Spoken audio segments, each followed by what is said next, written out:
on, guys, and welcome to another Gearheads Garage production.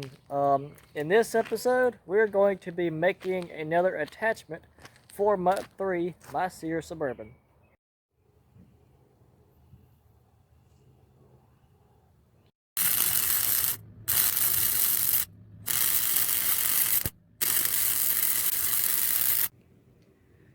As you can see in this kit, it does come with the piston rings, piston, wrist pin, the wrist pin retaining clips,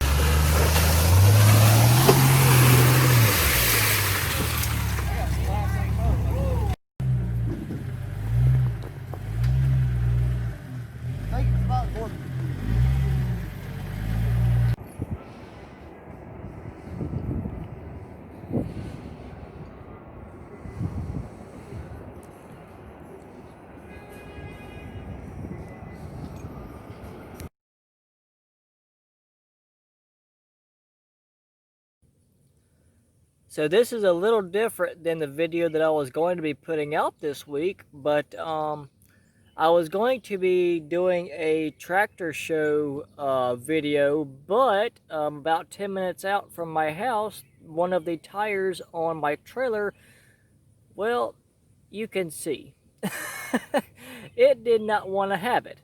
So we ended up making it too late to get into the gate, so it is what it is, but I have also recently built this.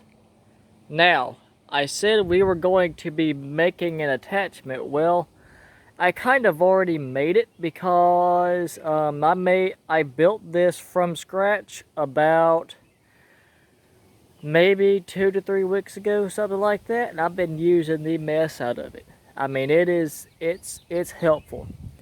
I know we don't see MUT 3 on the channel very much often, but that does not mean that I don't use it.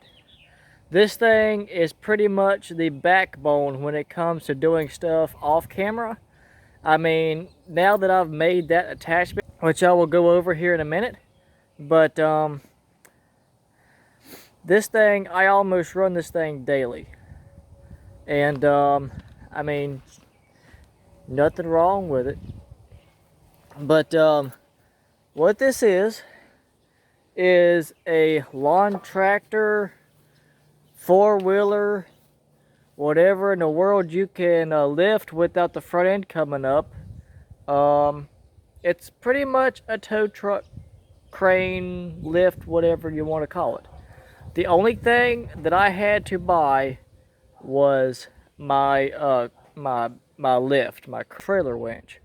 But pretty much only thing that I did was this right here is 2 1/4 by 1/16 inch thick hollow square steel, and this is a 5 foot stick of it, and this is the square tubing that I built the base out of, which this is the exact same square tubing as what is on the shopping rod build currently.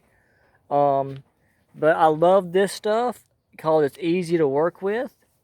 But I got this piece of threaded bar, which is what I use for all of my custom attachments on a 3-point. And I pretty much measured out what I needed. I cut it. I cut a little piece to give it some rigidity back here. And I welded myself a piece of 1/4 inch plate on here for my top link. And I ran that to that, welded that on there. And I ended up having to drill me some holes so that I could bolt my winch onto here. Which, honestly, I was thinking about going with like a 2,500 pound electric winch, kind of like what I have on the front of the tractor here. But in all honesty, I'm really thinking about keeping that on there because it's just so easy to use. I don't have to run extra wires. I don't have to deal with an extra control box. I mean, I don't have to worry about any of that. I mean, I have no problem just cranking on this thing. It ain't even that bad. But that, as well as What this pretty much is an idler pulley off of, I think, a Craftsman lawn tractor that I found out in the parts bin. And I just pretty much welded myself on two little tabs there, made me some spacers out of some washers, and I just put a bolt through it and sent it on. And that pulley mechanism makes it pretty nice. Which this actually, having this ran the way it does, it actually maximizes the amount of weight that I can pull on this. In the future, I do plan on putting myself a weight bar up front, simply for the fact that with that I can lift a little bit heavier stuff and it not affect it. Like right now, what I'm doing is I'm taking my winch and I am taking two cinder blocks and I am wrapping the winch around the center of the cinder blocks, and I am putting the cinder blocks, propping them up onto this tab right here, which this is actually for a snow plow that I made, that I'm going to be putting a video out here soon, I hope. But that is a perfect mounting spot for me to just snug two cinder blocks up against my stinger bar, which is enough weight to on the front to really lift some pretty good weight. And as you can see, we have a lawn tractor here. This is actually what used to be a Husqvarna, which is about the equivalent of a Craftsman LT1000. Honest to God, same body style, just a different hood and body frame. Just picks it up just fine. It picked it up just fine when it was a complete tractor, and I've just been tearing it down little by little. So guys, I hope y'all enjoyed this video. I know it wasn't the video that I was planning on putting out, but I wanted to show it to you guys at any rate. And just maybe give one of you guys an idea of something y'all might want to do if your lawn tractor has a 3-point hitch on the back of it.